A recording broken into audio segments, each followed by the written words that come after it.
Hey, welcome to this video tutorial on discovery-driven planning for your BYU-Idaho strategy course.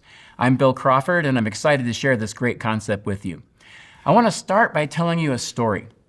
When I was a young business manager in about 2007, 2008, I was in charge of putting together the business proposal for a brand new product for my company. It was exciting for me because this was the first time I was going to be able to write a business plan, pitch the idea for financing to my company, and then if I got the money, be able to lead a team to develop a brand new product. It was awesome, and I was so excited. And then the day before the business presentation, the proposal to pitch to the committee that would approve this project and the financing that went with it, I had a friend of mine come to me. He was a vice president in the company, and he said, whatever you do and you go in there, you're going to give them some numbers. And they're not going to like those numbers. They're going to want bigger numbers. So you just listen carefully, and when they say that number is not big enough, you ask them, well, how big do you think it should be? How many do you think we should sell? And then you're going to go back and you're going to do some market research, and miraculously, when you come back a month later, your numbers are going to be exactly what they want, and they're going to approve it. This is a typical, very typical business planning approach in companies, and it actually leads to a lot of problems, failed products, sad people, and disappointment. Because as any rational person knows, you really can't predict what you're going to sell before you sell it. You really don't know how much profit you're going to make before you build the product. And yet that leaves us with a real problem, because why would anybody invest in your opportunity if they didn't believe that they could make a good profit and a good return on that investment? So we've got this problem. On the one hand, we try to predict the future, and we have to, in some cases, stretch our own imaginations, and that can lead to failure. And on the other hand, we have uncertainty to deal with. Well, this is where this new exciting concept called discovery-driven planning comes in. When I say it's new, it's kind of old, actually. It was come up with in the 90s, but we're going to introduce it to you today as though it was the first time. Discovery-driven planning is a process or a method that we can use that will help us to identify the risks in the business, understand how much profit we need to make, even if we don't know how much we're going to make, and then, most importantly, identify the assumptions, those critical assumptions that have to be tested before we put massive amounts of money, time, and effort into a project that might be doomed to fail. So it's a way for us to discover those parts of the business and our assumptions that are right and good and we should keep going with, and those parts that we need to refine, update, and change so that we can increase our chances for success. When should we use discovery-driven planning? Discovery-driven planning is really great when you're doing a startup or a new product, especially in a disruptive circumstance.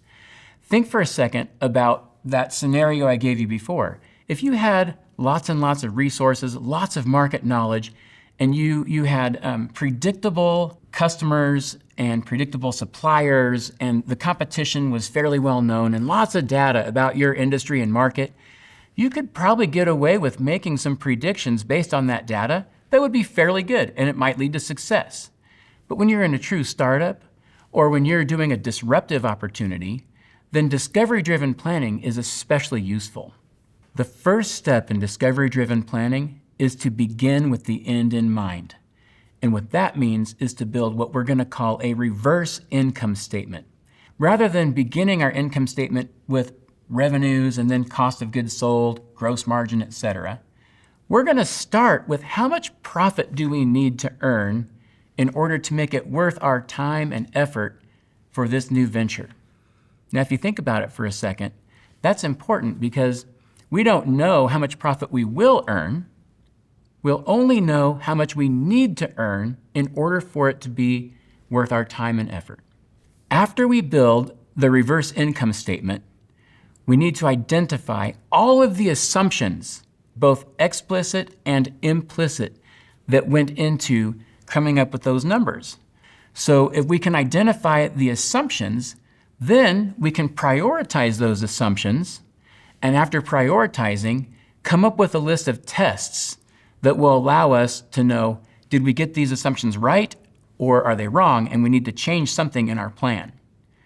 Ultimately, then, we will test those assumptions, and anything that comes out false or wrong or fails the assumption, we'll go back, we'll change the numbers, and then we've got to start over and go back down that list to make sure that with our new assumptions, the numbers still make sense for us.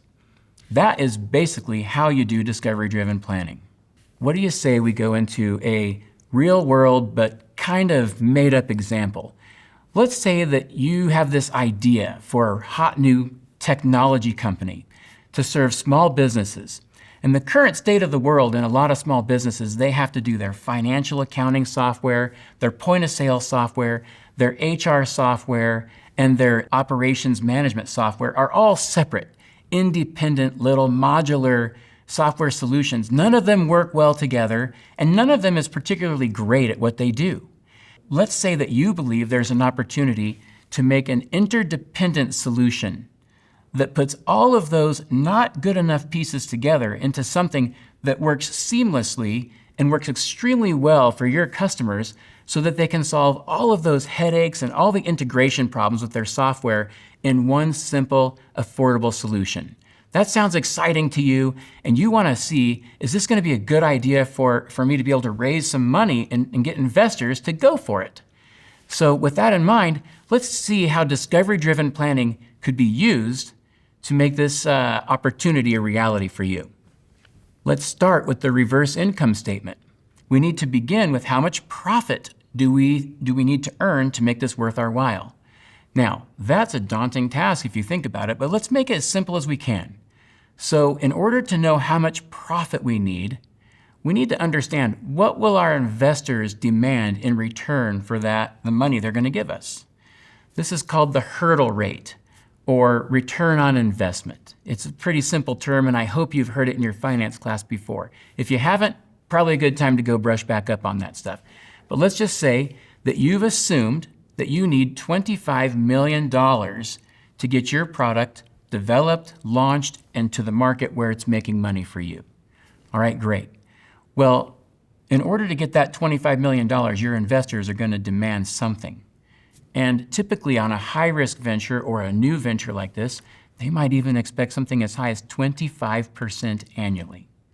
So the first step is really just to say, if you need $25 million, then the annual profit is going to be 25% of that $25 million. And in this particular case, the investment of $25 million times the hurdle rate or return on investment of 25% will give you $6,250,000 annually. That's the required profit you need to make this venture worth your while and that of your investors. Let me just make a little side note here. The way that I describe that is really oversimplified, but it's good for us to understand how ROI works. If you want to go deeper or have a more in-depth knowledge of how you would go about doing this, for sure, go back to your finance course or take some more advanced finance courses. But for our purposes today, this $6,250,000 in annual profit is perfect. So now that we've got our profit target figured out, we need to come up with some understanding of our cost structure and what revenues will we need to generate in order to produce that profit. And if we had an existing company, we were already up and running, and there were products like the one we're developing, we could use the cost structure for the company as an estimate for how much our cost structure is going to be for this new product. If the product is completely different from the existing company's cost structure, of course we can't use that. Since this is a software company and we don't have an existing company, I just picked a software company that everybody knows and loves, Microsoft. Microsoft makes all kinds of great products that change people's lives. And they've been around for a long time. So they have a mature company with a well-understood cost structure. Now, I'm not saying that ours is going to be the same as theirs, but it's a starting point. So what we're going to do next is we're going to actually invite you to go to Microsoft's website, go to the 2022 annual report, and open that up. And then what we want you to do is find the income statement and then we're going to do a fun activity right after that. All right. Now, on my computer, I already have a link to the Microsoft 2022 annual report pulled up here. So I'm just going to open that up, and then I'm going to go to their income statement. If I look here, Microsoft has reported revenues and operating income under the segment called Segment Results of Operations. So let's take a look at what that looks like. And actually, I want you to take a minute and try to calculate what's the percent operating margin for Microsoft in 2022. And I'll see you in just a minute. Welcome back. I hope you were successful finding Microsoft's operating margin for 2022. I went ahead and did it myself. And what I found was I take the operating profit of $83,383 million and divided it by $198,270 million, and I came up with 42%. Now that's an astoundingly great operating margin, and I think most people would feel very lucky if they were able to produce operating margins that high. Okay, but now that we've got Microsoft's operating margin, how do we what does that make for us, right? Well, if we were to take that same operating margin and we took the operating profit that we expect, we could divide our operating profit by the 42% operating margin that we hope to be able to earn, and that would give us the total revenue that we need to generate to make a 25% return on our $25 million investment. So now we started with an investment, $25 million. We know the hurdle rate of 25%, and that gave us the desired profit of $6,250,000 a year. We then use Microsoft's cost structure to determine if our cost structure is the same as theirs, then we just have to divide our $6,250,000 by 42%. I came up with $14,861,000. Let's see what we do with that number when we come back. Now that we understand roughly how much revenue our opportunity needs to generate, we can start to build other assumptions around where is that revenue going to come from. And in the particular example that we came up with this software company that's going to create an interdependent solution to solve all of the financial and business software needs of our small business clients, we need to figure out some other assumptions. For example, how much can we sell this product for? And how many units do we need to sell in a year in order to generate the profit that we expect from this opportunity? If you'll remember, we said we were going to bring in, or that we needed to bring in, $14,861,000 a year in order for this to justify the investment if we had a 42% operating margin. Well, let's assume that we're going to sell this software to small businesses, and let's say we're going to focus specifically on restaurants. And because restaurants are complex and they carry a lot of inventory and they have spoilage, they're very concerned about this problem. And we think they're willing to pay up to $300 a month for our solution. Well, how many units do I have to sell to get the 14-some million dollars a year if I charge $300 a month? Well, $300 a month per client equals $3,600 per year per client. And if I divide the $14,861,000 by 3,600, I get a little over 4,000 clients per year. So now I don't know if 4,000 is good or bad. I just know that if all of my other assumptions are true, that's how many clients I have to get. Now, let's say that instead of restaurants, we're going to target a simple retail operation. It's much simpler. They have inventory. It comes and goes. They have some costs, but it's not nearly as complex, and spoilage isn't nearly as big a problem. These people, they probably won't want to pay as much. So let's assume that we can only get $125 a month in revenue per client. If that's true, then 125 times 12 is going to be $1,500 a year per client if I target the retail segment. If that's true, then I have to sell almost 10,000 subscriptions just to get my $14,861,000 in annual revenue profit. So now, you've got two examples of things that must be true if we're going to get the desired profit, but we still don't know if they are true. We only know that if they are true, that's how much we'll make and it'll be worth our while.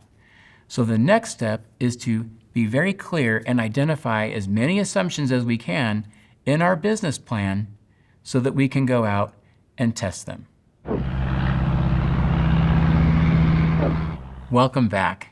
I hope you enjoyed the activities to help you understand how to identify assumptions and prioritize those assumptions to help with your discovery-driven planning. Now you might wonder, well, how do I test the assumptions? This is where your creativity, initiative, ingenuity all come in. But I will give you some thoughts about it. First, generally the easiest to test assumptions also happen to be the least important ones. So for example, if you wanted to know how much labor costs in a certain market, it's pretty easy to get that data. But the more uncertain ones, the big risks, tend to be how much are people going to pay for this and how many people are going to pay and how much am I going to have to spend in order to get those people to subscribe or to buy my product. Those tend to be the ones with most uncertainty and also happen to be the ones that are harder to test. But let's just do an example here because some of those tests can be very easy. What we could do is create a mock-up, a very simple mock-up, a graphic design of what this software is promising to do. And then we create a social media post with a landing page, and we simply take out a $10 ad. And our goal is to see not just how many people click on the ad, but how many of those people out of how many saw it. So let's say that we run this ad, and 30% of the people who saw the ad clicked on it and tried to buy the product. That's a very promising sign. Let's say, on the other hand, that we put out an ad for this product and no one clicks on it. Well, that doesn't mean that we should give up, but it definitely didn't pass that first test. So often, the best way to test demand or desire for a product is to create some form of that product and try to sell it. You might even take pre-orders or early orders and take money from customers to help prove to your investors that there's a real demand that people want this product. So I'm going to leave your creativity and your initiative up to you, but when you're prioritizing tests, you can keep them simple, you can keep them fast, and you can keep them very inexpensive to be able to test some of those key assumptions. So I hope you enjoyed this short lesson on discovery-driven planning, and I hope you find it powerful and that it changes the way you think about business planning and pursuing opportunities. We'll see you next time.